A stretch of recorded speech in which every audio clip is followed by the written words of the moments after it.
चलिए बच्चों फिर से पढ़ते हैं। महादेव के नाम से स्टार्ट करते हैं माधव नेशनल पार्क के बारे में। तो आइए माधव नेशनल पार्क पढ़ते हैं। माधव नेशनल पार्क है कहाँ? ये हिंदी में भी लिखा है माधव नेशनल पार्क। ये कई सारे दरियाई घोड़े जैसे जानवर बैठे हुए हैं, ठीक है, जिनको आप चीतल, चीता, बाघ, शेर सब बोलते हो। और यहाँ पर कोई सारे मंदिर भी हैं, देखो खजुराहो है, ओरछा है, डाटिया है, ग्वालियर है, कूनो है, ये सब यहाँ पे आसपास के एरिया बताए गए हैं कि भैया कहाँ कहाँ क्या क्या पाया जाता है। तो ये जाहिर सी बात है कि भाई आप देख लीजिएगा क्या क्या चीज़ें अच्छी अच्छी सुंदर सुंदर वहाँ पे पाई जाती हैं जो माधव नेशनल पार्क के पास है। तो देखिए कितनी सारी चीज़ें आपको, खजुराहो पूरा वहीं मिल जाएगा। तो अगर आप माधव नेशनल पार्क जाते हैं तो कई सारे हेरिटेज साइट आप घुमाएंगे, ठीक। तो एक बार चलते हैं, आप लोग 20-20 हज़ार सब लोग मुझे जमा करिए, मैं सबके लिए गाड़ी करूंगा। पहले मैं वहां जाके खुद देखूंगा 1 महीने, अगर सुरक्षित है तो मैं आप लोगों को ले जाऊंगा, वरना पैसा जब्त। एक ऐतिहासिक संरक्षण कदम के तहत राष्ट्रीय बाघ संरक्षण प्राधिकरण ने शिवपुरी जिले में माधव राष्ट्रीय उद्यान बाघ रिजर्व के रूप में नामित करने की सैद्धांतिक मंजूरी दे दी। अब ये भी क्या हो जाएगा भाई साहब, नेशनल टाइगर कंजर्वेशन अथॉरिटी ने कहा है कि इसको भी टाइगर रिजर्व घोषित कर दो। इस धरती पे इंसानों से ज़्यादा तो टाइगर रिजर्व बनाए जा रहे हैं, बाद में फिर ह्यूमन रिजर्व सेंटर बनाए जाएंगे। लोकेशन कहाँ पर है? मध्य प्रदेश में है।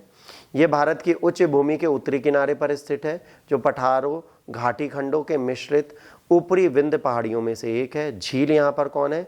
साख्य सागर और माधव सागर पार्क के दक्षिण में 2 झीलें हैं जो जलीय जैव विविधता, स्थलीय प्रजातियों के लिए जीवन रेखा का कार्य करती हैं। इसके लिए 2 झीलें हैं जो सारे कार्य इसके लिए निपटा देती हैं, यहीं से लोग अपना कार्य कर लेते हैं।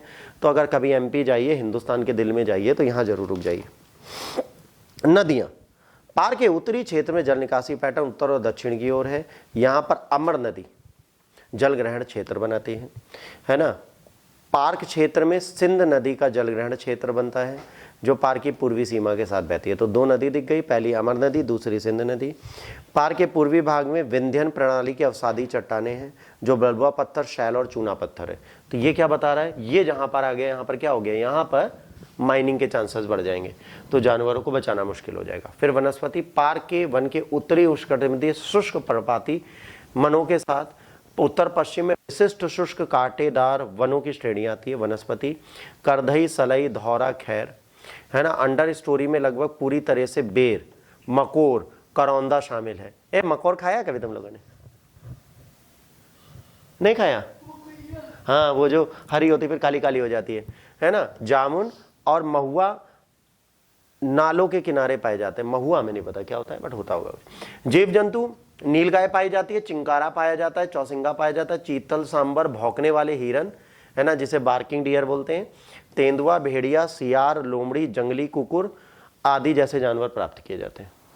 ठीक है, ये सारे जानवर यहाँ पे आपको देखने को मिलेंगे यदि आप यहाँ विचरण करने जाते हैं तो। ठीक है, अब ये टाइगर रिजर्व अथॉरिटी कहाँ है भाई, और ये क्या करती है?